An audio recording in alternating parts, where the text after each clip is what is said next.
Good evening, Madam Mayor and members of the Council. And for those of you in the audience and watching from home, I'm Emily Gunderson, Communications Manager for the City of Savage. Tonight, I would like to take a moment to share the results of the 2018 Community Survey conducted this spring. The city typically conducts a survey every 2 years to provide residents the opportunity to rate the quality of life in the city, as well as the community's amenities, service delivery, and their satisfaction with local government. The city cares about what citizens think, and their feedback is important. Results of this survey will be used by the council and staff to establish goals, develop work plans, and allocate resources moving forward. Tonight, I will share some of the top key findings of the survey and provide an overview of what residents are saying about their community. A total of 737 residents filled out and mailed back the 34-question survey or went online to take the 2018 Community Survey. This was a 30% response rate, which is right in the range of what National Research Center strives for, and 26 more respondents than in 2016. This was the second time we have used National Research Center to implement the randomly selected direct mail survey. All but 4 questions were comparable to the questions asked in the 2016 survey, so we are beginning to gather great trend data from year to year. Besides comparing year to year, we also compare how we are doing to both a national and a Minnesota-based database of communities who have implemented a similar survey and evaluated the same kinds of topics. We have noted where we have rated higher, or in a few cases lower, than those national and Minnesota benchmarks. And what we heard from what the respondents said, the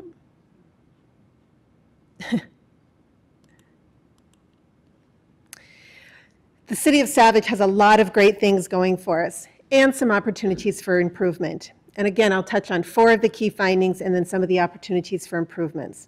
Number 1, Savage residents continue to enjoy an exceptionally high quality of life. In fact, ratings for every aspect of our community, every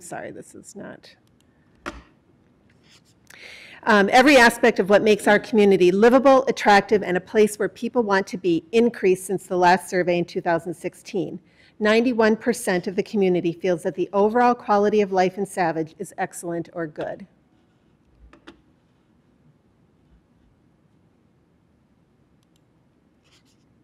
"93% of residents say Savage is an excellent or good place to live and raise a family. There we have rated higher than the national benchmark. And about 9 out of 10 residents like their neighborhoods, they feel safe, and they would recommend Savage to others." Second finding was that, like most communities, safety and economy are identified as top priorities. Savage continues to rank high with regard to safety. 97% feel safe in their neighborhoods. 93% gave us an excellent or good overall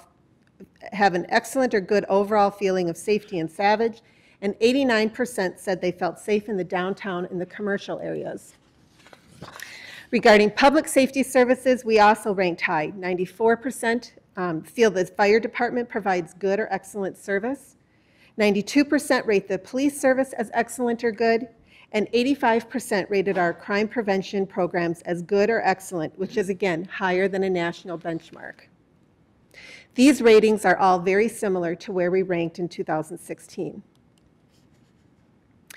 But in 2018, more residents were optimistic about the impact the economy would have on their income, and ratings for many aspects of the economy increased from 2016 to 2018, including the overall economic health, employment opportunities, Savage as both a place to visit as well as work, and the vibrancy of our downtown and our commercial areas.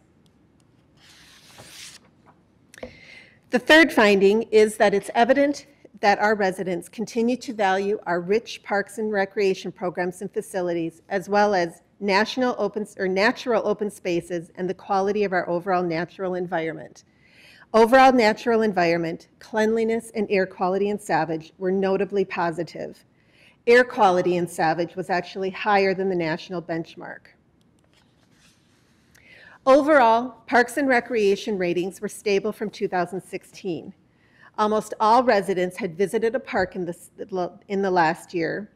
8 out of 10 rated our city parks as excellent or good. Nearly 3/4 of the people rated park facilities and recreational programs as good or excellent. And again, these ratings are consistent with 2016. The last finding I'll go over tonight is residents are increasingly happy with their local government's performance. Positive ratings were increased in almost all areas of governance. 3/4 of those surveyed like the overall direction that Savage is going. They feel that the residents are treated fairly, which is higher than the national benchmark, and that the city is being honest and acting in the residents' best interest. Again, we rated higher than the national benchmark. In general, confidence in city government or leadership is increasing.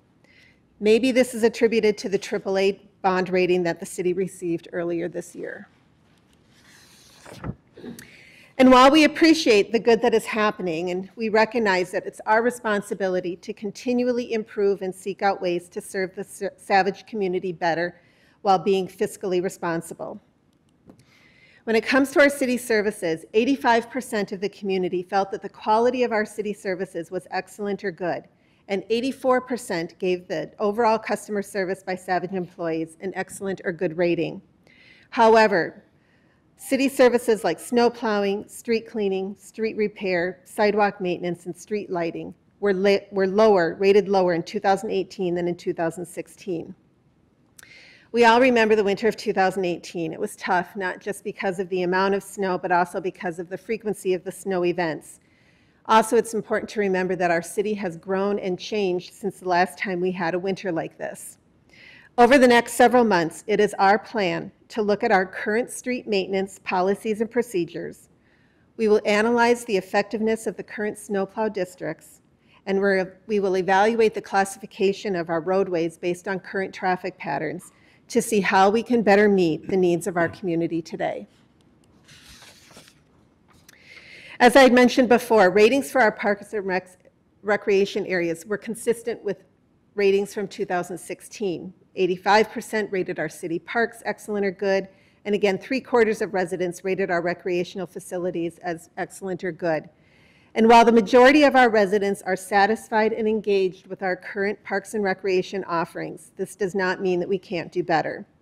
The City of Savage is committed to being innovative and building on the recreational opportunities for both youth and adults, improving the availability and the connectivity of paths and trails, and finding an appropriate balance between active parkland and open space throughout our community. Some of the focus areas that were identified, one of the questions that we asked was, select the option that best describes how you think the city should address each of the following areas in the future. Should we invest more? Should we invest the same? Or should we invest less? And this question was aimed at finding out what do residents feel are the priorities for the next few years. The top 3 areas where residents would like the city to spend more resources are preservation of natural areas, reducing traffic congestion, and reducing crime. As we were discussing the response to this question, we talked about what natural areas could mean to different people. It could mean some of our amenities like the Savage Fen or the Murphy-Hanaran County Park. It might mean non-active parkland or open natural space like what we have around some of our water towers. But natural areas can mean different things to different people. So over the next several months, we will work to dig deeper into finding out what residents define and think is a natural area. And we will also continue to build awareness for the different types and purposes of natural areas in our communities and where they are. We also asked one open-ended question that was, what is the single one thing that you would like the city to improve on? We had 426 of the 737 respondents write in a response. These responses were categorized by broad topic area. As you can see, almost 1/4 of the responses indicated a desire for the city to make mobility-related improvements, such as street repairs and public transportation, snow removals included in there, traffic flow is included, those types of improvements. About 1 in 10 cited other areas like economic development improvements, park and recreation enhancements and open space preservation, bicycle and pedestrian upgrades, especially focused on trails and connectivity, and housing issues. This concludes kind of the snapshot of the survey. The complete survey, questions, results, and analysis will be available on the city website at cityofsavage.com. And watch for the July City Connection newsletter, which will also have a recap of the survey. We'll be posting large infographics of the summary of the survey results in the lobby of City Hall, where residents and visitors can look at it. And I would encourage residents to continue to watch their City Connection newsletter, the city website, and our social media sites for ongoing updates on how this information is going to be used to better serve our community. Of course, if anybody has any questions, they're also free to contact me, and my phone number is 952-882-2655 is my direct line. Thank you for your time.